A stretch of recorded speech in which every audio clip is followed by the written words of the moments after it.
Ashley, and this is Let's Talk Recovery Houston.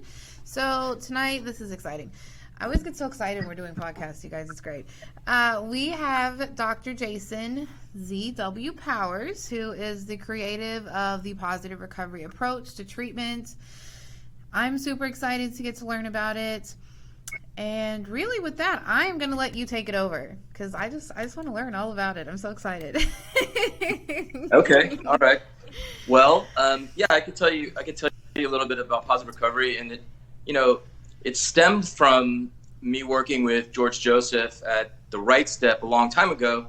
At some point I became a partner to the company and I started working in leadership. And I don't, if you know anything about doctors, I have a long line of business ignorance. Doctors are pretty stupid in business.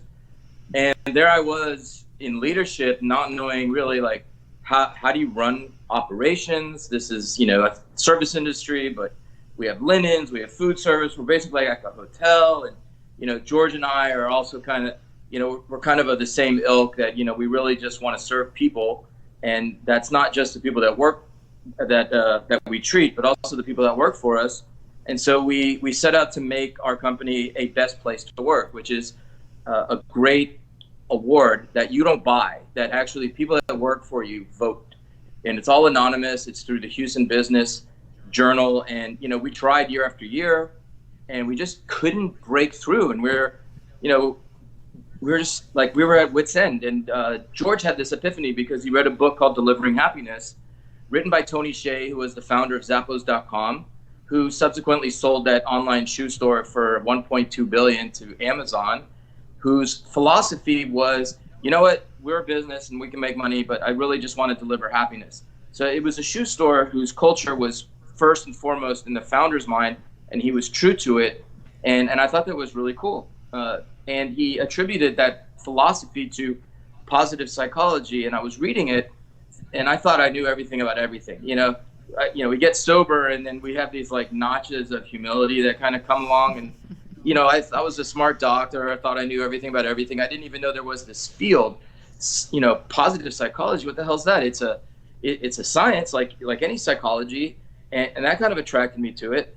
And being a scientist, a physician, in a way, I kind of always shunned like self-help because anybody can stand on the back of a turnip truck and say, I promise you the world, right? And just like that does a lot of harm in the long run. And I won't go down that rabbit hole. But the point is, I started reading everything about positive psychology, and I was hooked, man.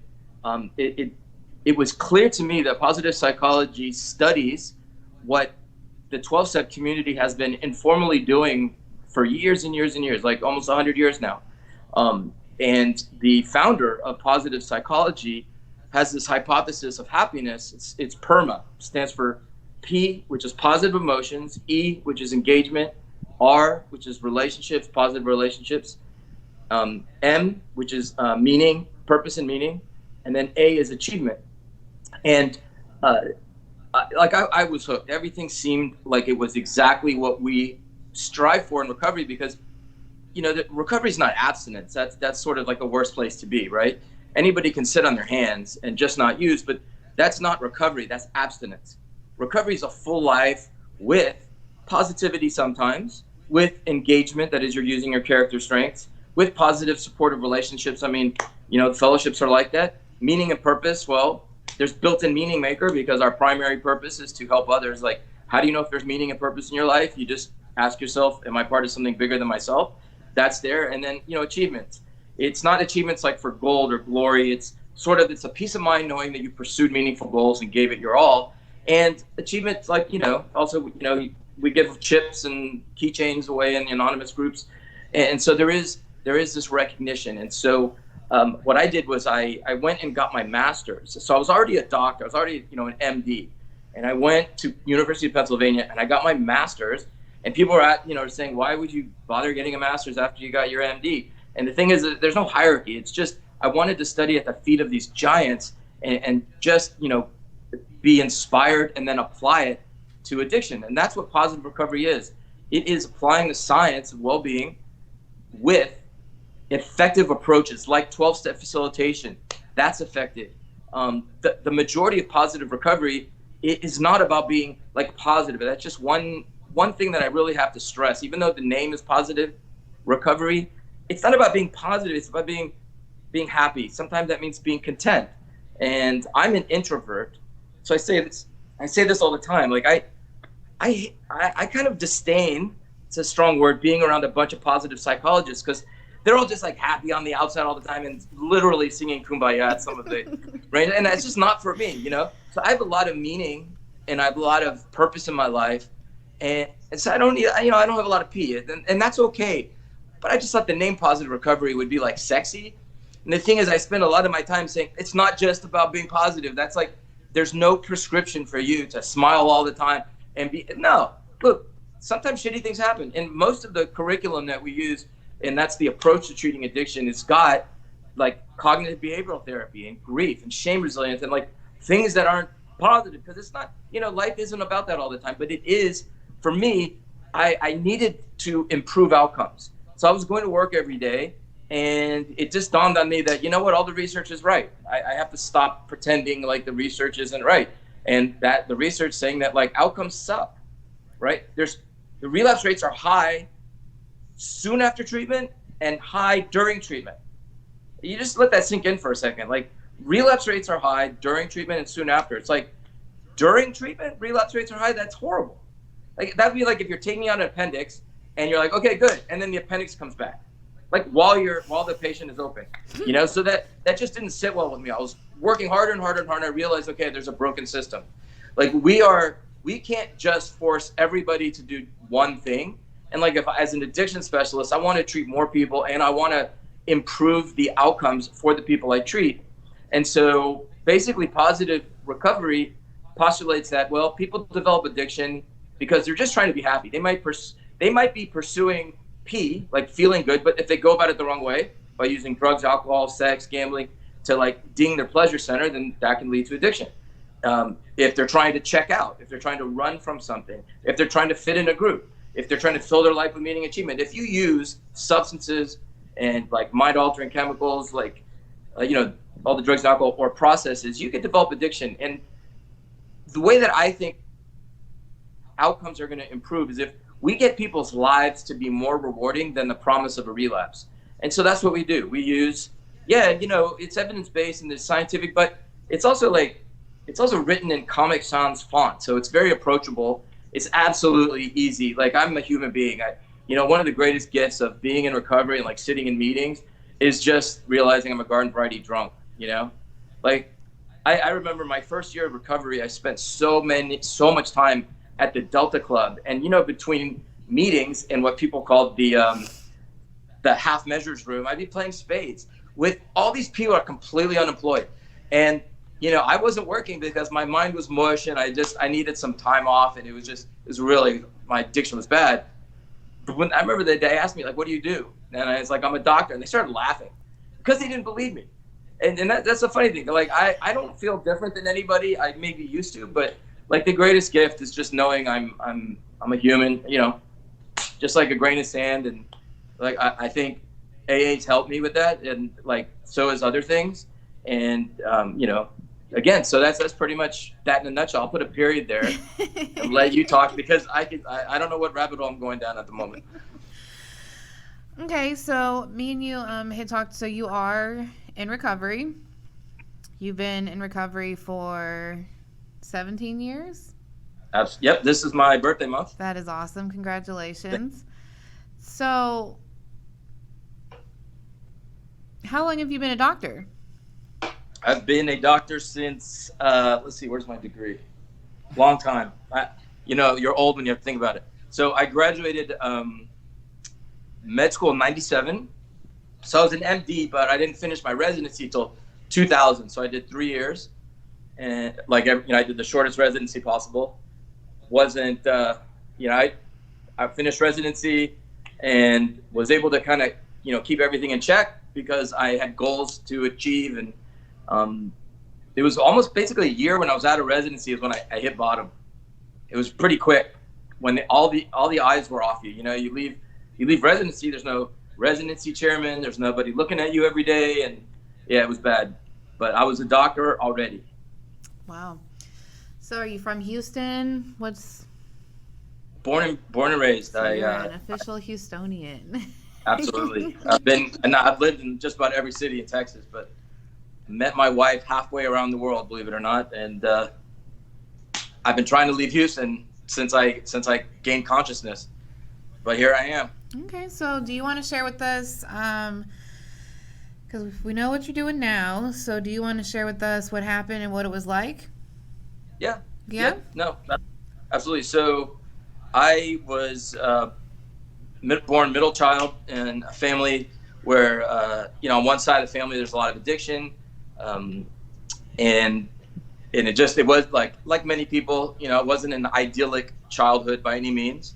I first smoked weed when I was 13, in the summer before the summer before ninth grade. Maybe I was 14. Wow.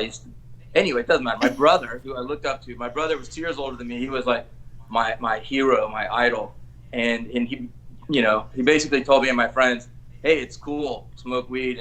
And like at first, that programming I had, no, drugs are bad, that's bad, it just melted away because my hero said that. And yeah, maybe if I was a strong or different person, but I just was like, he didn't steer me wrong up until that point. And, he regretted having done that, but I don't think it was his fault. It's like, once I did that, I was like, oh my God, there's something out there to make me feel normal, because I always sort of felt like everybody else had a guidebook to life that I was missing, and I felt like I was on an uneven playing field, and it was just like awkwardness, out of place. But when I smoked weed, when I drank, I felt like good. It was just an escape from the mess of the mind, and it progressed. Like I smoked weed every day, and then I would like get really irritated with myself. I'd throw it all away, and basically, when I drank too much, and so and I didn't like the hangover, but I did experiment, and like I said, like I did a lot of things. It was just kind of like when I was done with residency, I got married, and I was married about a year. By that point, I was already taking like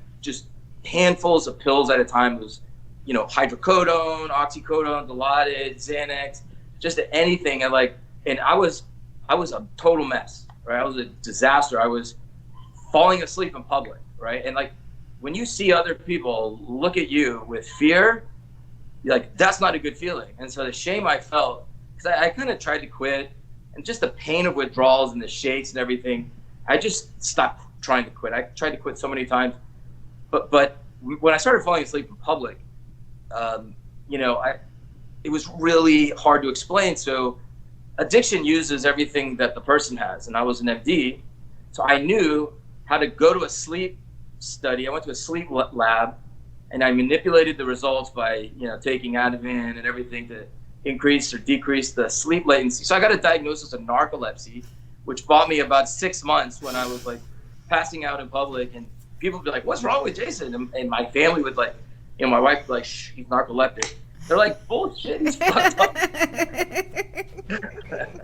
So not narcoleptic. And and then, eventually they intervened on me, and I was like, fuck you, you go to treatment, there's something wrong with you. But like my soul on the inside said, what took you so long, right? And so I went somewhere, and man, I've been sober ever since. But the thing is, like, I used to hide pills in my sock to keep them from my wife when we traveled and everything. And somehow I found, like, I had a sock, and it missed the search and rehab. And so I was able to take for a couple of days, and I was still full of shit. I knew I could kind of get away with it. I just wanted them off my back. But there was a guy there in treatment with me. It was a doctor who was probably, 45 years old. Meanwhile, I'm 33 at the time, maybe 32. Now I was 33. And so he wasn't that much older than me, but he looked 30 years older. And he had been relapsing for 20 years. And of course, we hit it off really great. But I looked at him and I realized, like, that would be me if I'm lucky. So I kind of, like, I had that moment. I flushed the pills down the toilet, and I've been sober ever since. Thank goodness, Wow. It's been awesome. Yeah. That's pretty amazing that you were able to get it your first go around, right? Because do you think that's a common thing that people can get it their first go around? No, right? No, it takes an average of 4 treatment episodes or 7 quit attempts. Wow. And mind you, I tried quitting on my own. Now I never got treatment. So I was sitting there as a medical professional. I know and knew at the time it was worse than how people judge addicts, like especially the medical community. So I didn't want to admit that. And I felt all alone, right? So I spent time denying that I had and trying to hide it. And I think part of the reason, I'm lucky, obviously, because most people don't get it the first time. But I think part of the reason was that, like, I felt normal because I was in a room full of you crazy people, just like me, right? And I was, I felt like, okay, I have a name. It's not a character issue. It's like, okay, I've got people. Great. I didn't have that before. I always felt completely out of place. And yeah, I mean, I could still relapse. I only have 17 years. I'm still alive, right? So like today's good. I'm lucky so far, but there's no cure because, I mean, there's times, especially with this quarantine and the stress and like, okay, well, it's funny how the disease is chronic. Like I kind of know that, and I haven't relapsed since my first treatment. And maybe it's because I see others, but like, why, everybody's a teacher. My first sponsor used to say, right? Everybody's a teacher. There's people that do shit you shouldn't do, people that do stuff you should do, right? So did you only go to treatment inpatient? Did you do what's usually suggested, like the sober living and the IOP? Did you do all that? Good question, right? So I went inpatient, and then they recommended that I go to a halfway house and do like IOP, right? So the one they recommended was Lord of the Streets, which was, so I go there with my wife, and I were separated at the time. We're back together now, but we were friends. She was supporting me during this, and we went to Lord of the Streets, which is like at the men's center, like homeless, and I just looked around. I thought, I better not fucking relapse because this is where they think I belong. And no, so I didn't go to a halfway house, and I spent one day in IOP, and the doctor was out. We watched the video of him, and I was like, you know what, I could teach this. I'm not going to learn anything. And I don't recommend that people kind of take matters in their own hands all the time, but it's also not always a sign that somebody's got a will run riot, right? Because I had been in treatment for 30 days, and really this is my calling, and I wasn't joking. Like I picked up the concepts really fast because I've been spending my whole life researching it honestly, and I had, I finished the inpatient. I graduated when I ran out of money, seriously, which is like terrible and disgusting, and I swore I would never be that unethical, but there was nothing for me to be gained in doing that. I knew that I just had to keep going to meetings and just be honest. And there were days where I would go over to my wife was living with her mom and just cry. I just like leaned into the pain, and I leaned into the reality, accepted what I had. And it was tough. It was tough. I don't mean to say, God, I don't never want to repeat my first year of recovery. That was shitty, but I'm a scrapper, right? And it also helped that people told me that that I wouldn't get it. That also, because I actually was like, okay. Right, let me show you. You don't think so? Let me show you. Yeah, let me show you. Let me show you something. Yeah, and there's nothing waiting for me. Like the thought of, even though it's a chronic disease, like the thought of relapsing, it's the same. It's the same thought. Like the result, I know is just disgusting. It would be the same thing as me like trying to put my face in a jet engine as it's crashing. Like it's just not a good outcome. There's nothing there's nothing else. It's like, hookers and shotguns and cops. Like, who wants that? That's just not a good life. Well, and you work with, in your job, obviously you see probably a lot of newcomers, right? That are like fresh. So that probably is a good reminder of what you don't want to go back to. Yeah. You know what though happens a lot of times is the mind tells you that like, I was never that bad. Like they're so bad. And that was so it's so long ago. But yeah, so there's that piece too. And I just have to remember to be the doctor, and it's about them. And yeah, but it's actually like I heard when I first started, like it's difficult. It's dangerous, actually. It's dangerous if you think that's your recovery, because that's not your recovery, right? Like it can't take the place of doing my own work, so to speak. And so I love it. Like the other day, maybe it was probably yesterday, a patient came up to me and was like, I can't believe you're in recovery. That means I'm doing the right job, because it's not about me, right? It's about them. And as long as, I'm not talking about myself, I'm helping them, because they just sit back and they don't have to work if somebody else is like, doing the thing. So yeah, so I just try to help them. But well, and you brought up a good point. So you don't substitute your job, right, in working with people in recovery for your program.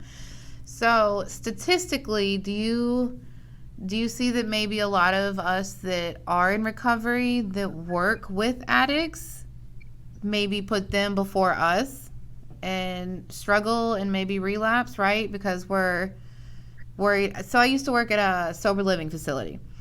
Okay. That had a very high relapse rate with staff, just because you'd work so many hours, right? And you were always like working with other people that they weren't necessarily taking time to like do their own separate thing and like go to meetings and like still work their program.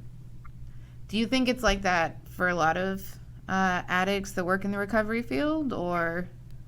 So you bring up a good point and something I forgot to talk about, and that is, like, when I was in leadership and business, I realized that people that work for us are as much our client as any client in the rehab is my patient. So specifically, like, I feel like we owe people that seek addiction more than what we've been giving them, because our relapse rates suck doing it only the traditional way. But we also owe our staff more than what they've been getting. And so, like, if you ask a business owner what's the most crucial, valuable asset you have, they will tell you, 10 out of 10 will tell you, it's the people that work for me. And then you look at their budget to see where money is actually allocated, and that tells a different story. And so 50% of positive recovery is staff development in a meaningful way, not in a way that's like going to squeeze as much productivity out of them as possible, but it's teaching them the same tenets that are in the curriculum. And so for them, learning how to be a better friend, learning how to be more resilient, learning how to use explanatory style that's optimistic when it's appropriate, learning growth mindset, learning strengths and leading with them. So these are things that we do, and we spend time training the staff for that very reason, because there is a high rate of burnout in mental health. And in mental health, the highest rate of burnout is in the addictive disorders. So yes, so we actually put our money where our mouth is. And yes, I do see a lot of relapses like that happen in sort of clusters, I guess, in centers, not necessarily limited to Houston, but who maybe put other priorities above the health of everybody. Because how can you model health for a client if you yourself are unbalanced, right? So that's something that we take seriously. We want to be the rehab of choice, not just the one to get treated at, but the one to work at. Okay, that's awesome. So what would you say makes positive recovery different than, like you said, traditional treatment centers? Like, are you guys doing something like way different than other treatment centers? Well, I've been doing this now so long that it's what I know. I would say if you use the word traditional as like a 12-step base, then yes, but not radically different, because we're 12-step friendly, not 12-step based. Studies show that if you go to a 12-step based program and you relapse, your relapse is worse than if you didn't even get treatment anywhere in the first place. So like what we try to do is, understand that I went and got my master's, and I developed this because I see the application to addiction, and it looks like positive psychology studies what we've been doing in the 12-step groups anonymously, for almost 100 years. So there's definitely a level of respect and application, and yes, that still goes on, but it's not only 12-step based. So there's not as much shame and negative and confrontation and forcing and loss of autonomy. So there's room for our clients to decide, okay, I'm not clicking with this therapist, can I switch? Instead of the immediate response that oh, that's just your will run riot. Well, no. And we don't think everybody that walks in the door needs the same exact treatment. Not one treatment is right for everybody. The majority of people who fulfill the diagnostic criteria of a substance abuse disorder don't use the 12 steps. So with that said, it's hard to swallow if you're a 12-stepper. It was for me for years and years. I didn't believe it. I thought it was an attack on me. So, there's room for really getting to know the person, finding out what their strengths are and what their values are, and then creating their treatment plan around that. Rather than, okay, you're going to do step 1, you're going to do it this way now. Oh, so it's very much. But I don't want to paint the picture that all traditional places are negative and confrontational. I'm actually just doing that for effect. But yes, we set out to do a lot of things that are going to help people thrive. And for that reason, I'd say it's different. It's different enough. Hopefully it'll make the mark, hopefully we'll improve outcomes. I think over a couple decades, it'll show. I've got a lot of anecdotes. I got, past people that I've trained, like a staff that have gone somewhere else.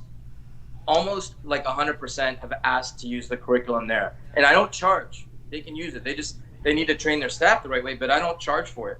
So I'm not doing this to make money. I'm doing this to improve outcomes. So I don't have hard data. So I'm not so much scientific as maybe you are. I thought we were doing the studies, but it's expensive. It takes a lot of time. And anyway, and for me, so the anecdotes are great, but no, I can't say that I have the feeling I do. I mean, our length of stay went up before we were using the curriculum to after, and that is a great, how long somebody stays in treatment is a great predictor of how they're going to do long term. And then hearing from alumni, that want to help. I mean, they're sober. Of course, don't hear from everybody, and I can't say that, but I do have, my feeling is that we are improving outcomes. That's awesome. And there's more than just the Houston locations, right? You guys have the same curriculum used in positive recovery across the state of Texas. Yeah, we've got outpatient and PHP, like IOP and PHP in Austin and San Antonio and Conroe, Clear Lake and Humboldt, Houston, and yeah. Now, the curriculum is used at other centers that aren't positive recovery. So they don't call themselves that, but they do use the curriculum. But yeah, we use it at all our sites. Yeah. So when are we going to share the love and branch out of Texas? Is that something you guys are working on, or are we just going to stay in Texas? Well, first things first. We're opening up another inpatient center out in Spicewood, and maybe one in Wimberley. We'll see. Maybe Dallas again. That's awesome. And, you just got to step at a time until we're like ZZ Top and Bad and Nationwide, right? That's awesome. So, inpatient, sober living, IOP. And PHP. Everything. And aftercare. And so right now, because so Houston, Texas, another hotspot with the COVID. So we've been using either a full Zoom outpatient, day patient, PHP, or a hybrid. But I think now we're back at phase 1, and so we'll probably go back to just doing it all through Zoom. Patients like it. Do they like it? Do people feel less engaged because it's on a computer and not in person? The funny thing is, I've been doing telemedicine for a while, and now because of COVID, I'm almost strictly doing it. People like it. If you can kind of get used to it, it's great. And there's a lot of people that have anxiety, and so this makes it a lot easier. I don't know. The census at most of our IOPs has stayed the same or gone up. There have been growing pains because they switched names, and there were some IOPs that were other places, and then they came back in the fold. So there's a lot of mitigating factors, but a lot of them are robust, and from what I can tell from what the patients say, they like it. Yeah, that's awesome. Because I know, so we haven't been able to really have in-person recovery meetings, right? Popular clubs around Houston have been closed. Right. And a lot of people have been doing Zoom meetings. Um, How are those? I'm going to be honest. I have maybe logged into one for like 5 minutes, and I just thought it was super weird. They have not been my thing, but I lead some recovery meetings, so I've still been getting kind of plugged in that way.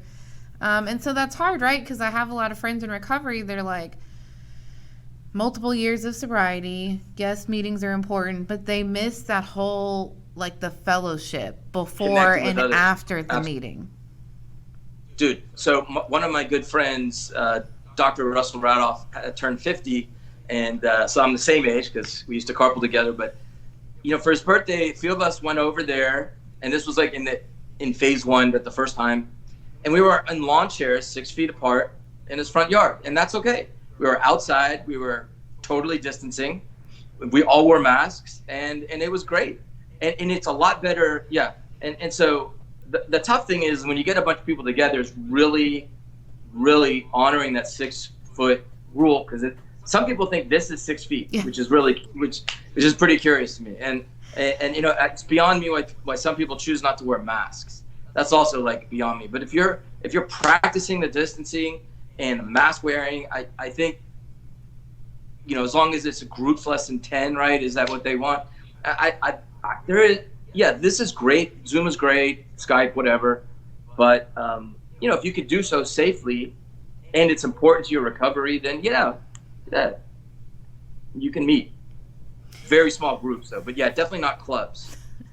So what do you think COVID is doing to people in recovery or people that are trying to get maybe sober, right? And now they can have alcohol delivered, right? You can exactly. You can have it come to your house. So do you think the increase really hurting? The 400%. Sorry, go ahead. No, do you think it's hurting addicts and people that can't really get to a meeting, or maybe they don't have a computer and now they can call DoorDash and have like margaritas sent to their house? Alcohol sales have gone up 400% in Texas, something like that. I think that's what. So yeah, I can't imagine, because isolating is actually helpful for addiction, because there's nobody mirroring what you're doing or telling you they're concerned, right? And if you can just lay around and drink, it gets really bad. So we've seen some sick people. There was a little bit of a dip when the Corona quarantine first hit, but then as soon as it lightened up, we swelled up. And now I don't know what's going to happen with phase 1, and I fear that it does. It makes everything worse. Like domestic violence is worse, overdose is worse, suicide's worse, and substance abuse is worse. And like, yeah, it's tough. And like, we're not set up to address these issues in a very good way to begin with. But then, now to try to force people to do it with technology, especially like, a lot of people don't even know how to kind of get onto Skype or get onto Zoom. Especially alcoholics in their 50s and 60s. They, older people don't. They're like, what? Yeah. I think Facebook is just like a picture book. Yeah, and so this is going to set back, at your inpatient facility now, isn't it? I've been there like 3 times in the last couple weeks. Oh, you relapsed that many times? No, someone else, a family member, has been there. But I'm like, dang, like I can't even visit her because Right. We can't. We need to be safe. Yeah. No, it's bad here. It's bad. Like, a lot of people are testing positive. A lot more people are going to the hospital. So as much as we want to allow, guests, we just have to maintain a safe environment for the clients and for the staff. So sorry. I know. I'm like, dang it.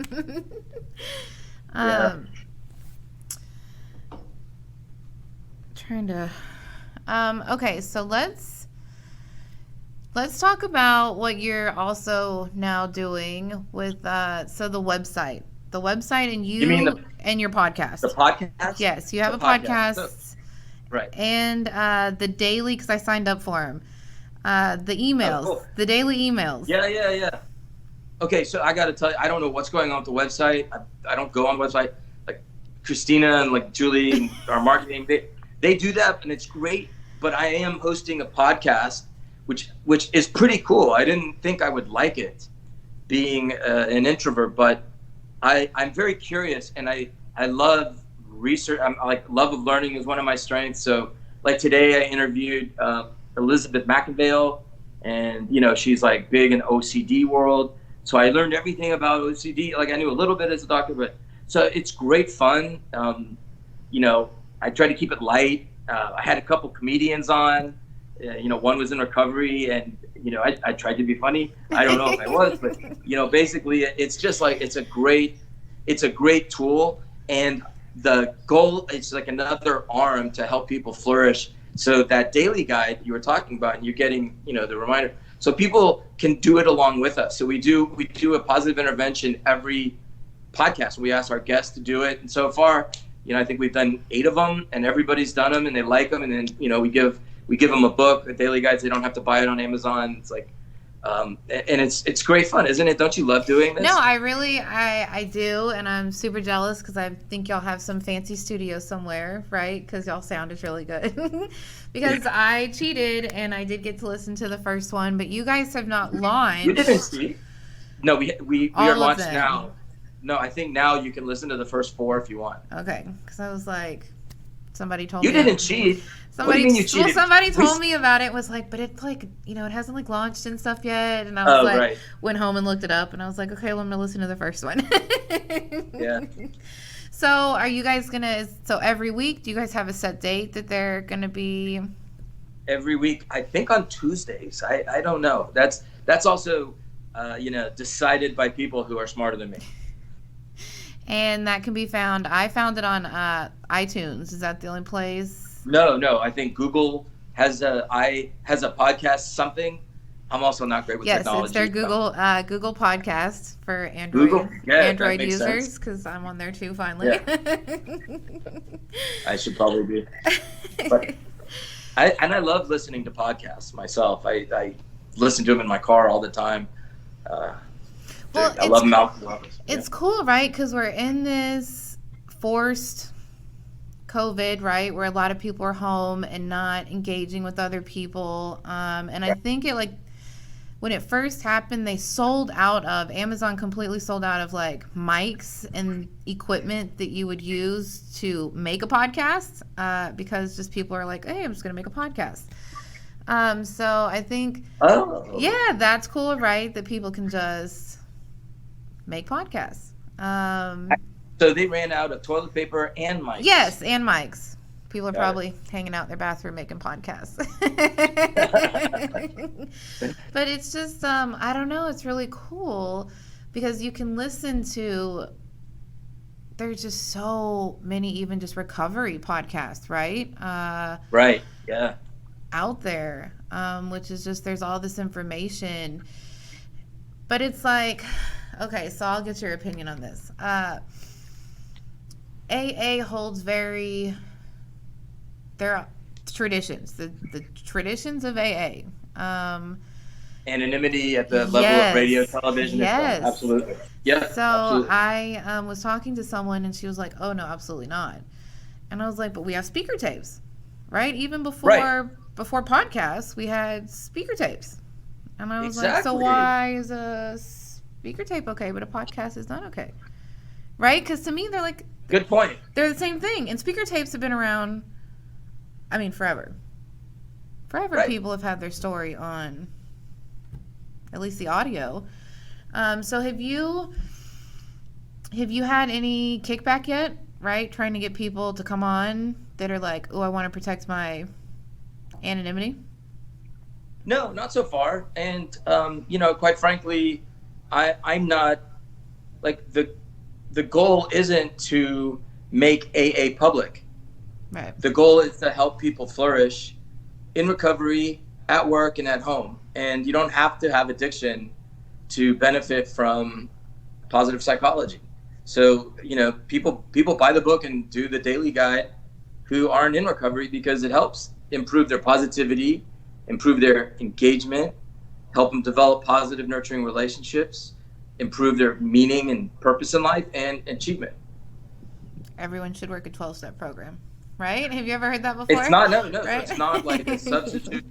I'm not trying to do away with it. I'm not competing with it. It's nothing. So. That's awesome.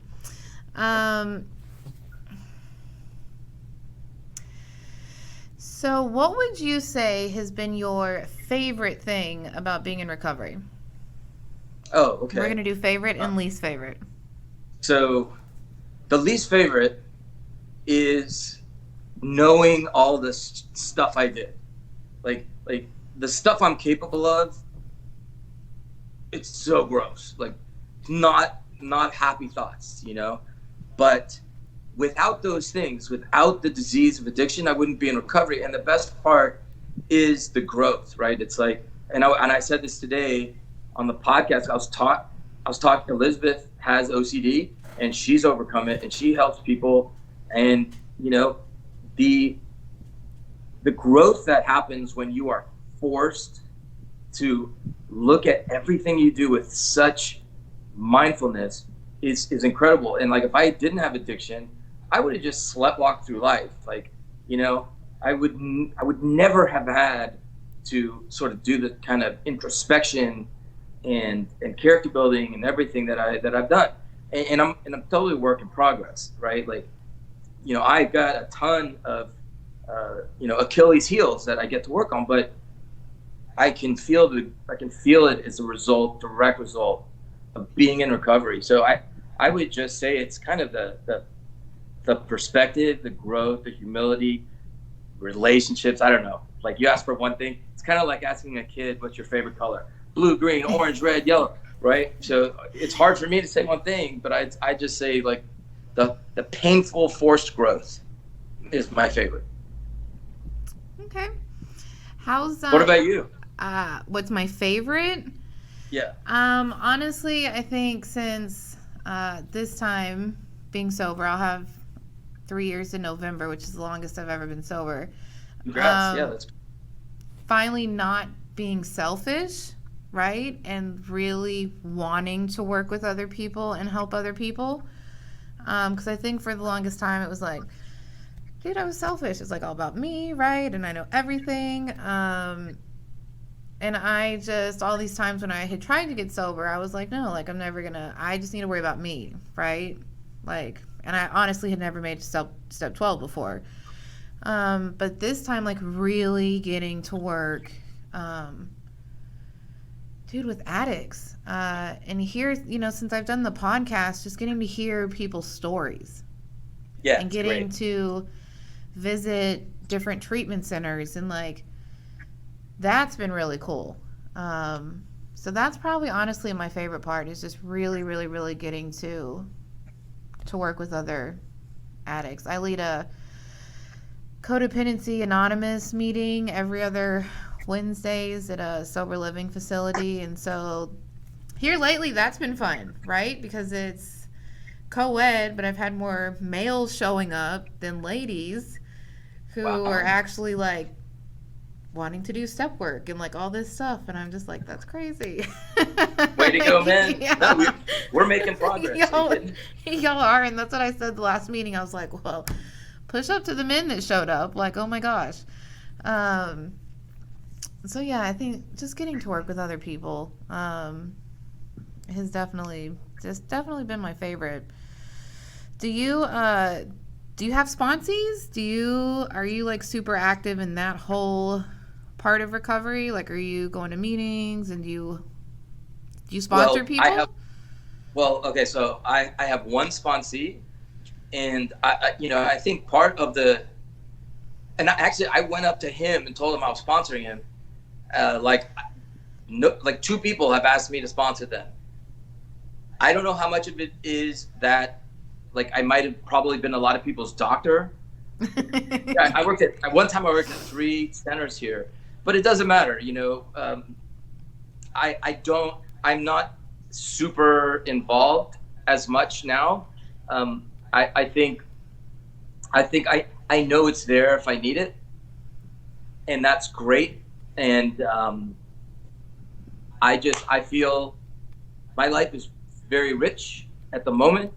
And I've got 3 kids that are, there's parent things to do at night. There's games and there's stuff homework and there's all this stuff.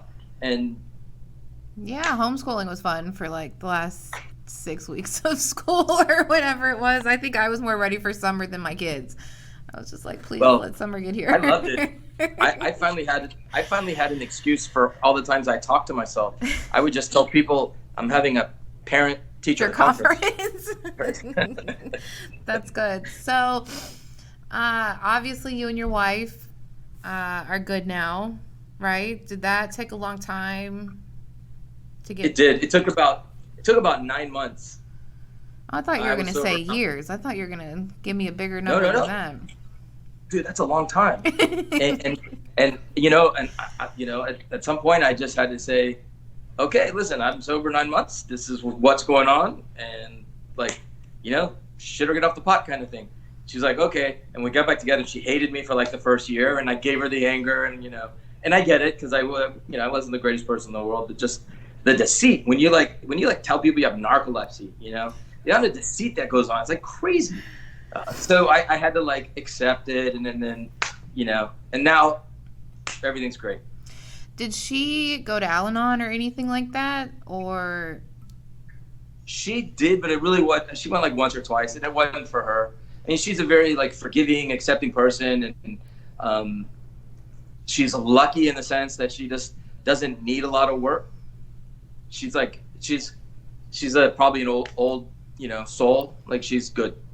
Is that something that you would recommend to families though? So I do. When there's the cause. I took a relative there a couple weeks ago, and it was super weird, really, how it happened. So it's my dad's cousin. It's his daughter, and the parent, they don't know anything about addiction, right? I get this Facebook message, and it was just like, we don't know what to do. Help us. And since she's been here, they're still like, we don't know what to do. And I'm like, you guys should probably find Al-Anon. Like, they're in Missouri. I was like, or get into something, right? So what would you suggest to the families that have to deal with us and all our craziness? Okay, so it totally depends on the case, right? I don't think every family member needs to go to Al-Anon, just like every addict needs to go to AA. It's just not the case, right? If it speaks to them, they'll keep going, and if it doesn't, it won't.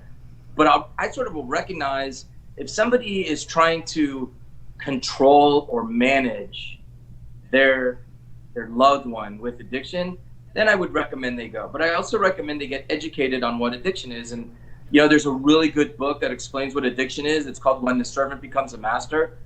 I think it's the best book out there. It's amazing, so I recommend that. And I say that with a wink, wink, because I wrote it. Oh, did you really? But, yeah, I did. I do think it's good, but I was kind of kidding. It's just, it does explain what addiction is, and I have a lot of family members that like thank me for it. And basically, I wrote it because I was like lecturing in the community, and I would do my What is Addiction lecture, and then people would come up to me afterwards and say, okay, where do I get that info? And there was nothing that like was current, comprehensive, and explained it in English. And so, so I wrote one, and I find that like at very basic, people need to understand what it is. It's not the only book out there. If they get that, like they're in Missouri, so you're not like around them. So, give them a resource, somebody local that can teach them, like a LCDC or an LPC or somebody. And definitely, it can't hurt to check out Al-Anon, right? But again, it depends on the individual, like what circumstance they're in. That's good. I love this. I love how everything is not just like standard and cookie cut, right? Like that just seems. Life isn't. No, Life it's not. But I think for so long that's how recovery's been. It's like you have to do like this to get this. But it's not working for us. But everyone learns differently, right? So like what worked for me might not work for someone else. So I love this whole idea, that you guys have, that it's different for everyone. Because I think it just hasn't been like that before. You know what I mean? Well, look, if a bunch of men can go to the codependency workshop, we can improve outcomes, right? Yes, we can. So what advice would you give to people that are struggling right now, right? That maybe don't. Treatment centers are open, right? You guys are open. You're still accepting people even though there's COVID. Yeah, but we're screening, and if they've had a sick contact, fever, or that we do a lot of screening. But I would say just you don't need to suffer anymore, right? Pick up the phone, come in. That's simple. That's it. That's awesome.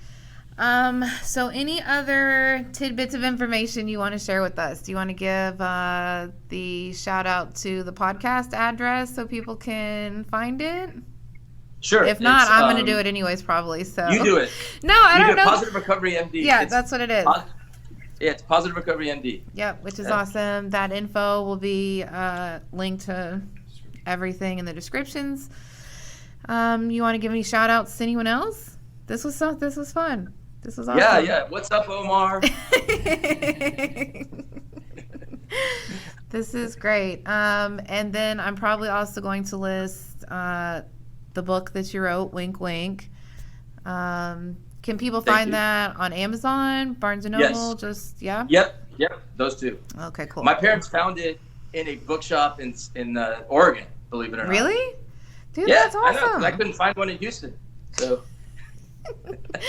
Dude, that is so awesome. Yeah. Oh, this was great. So I'm so happy we were able to do the Skype because I got super. I was like, COVID, right? When it was I know. He can't come in, and I'm like, no. I even told your assistant, I was like, I work in a health and wellness office. Like we've all been screened. Like we're good.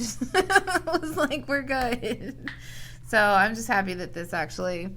Yeah, I'm glad. Yeah, this worked out. Thank you for making me come in. No, this is great. So yeah, if you want to learn more about Positive Recovery Centers, all that information is going to be in the descriptions on everything. And you will be able to find this on Facebook, YouTube, iTunes, Spotify, and Instagram, and the new Google podcast for Android users. So yay, thank you so much for doing this. This is awesome. You're welcome. Thank you for having me. Yeah, you're great. And with that, we will sign out. Bye. All right, bye-bye.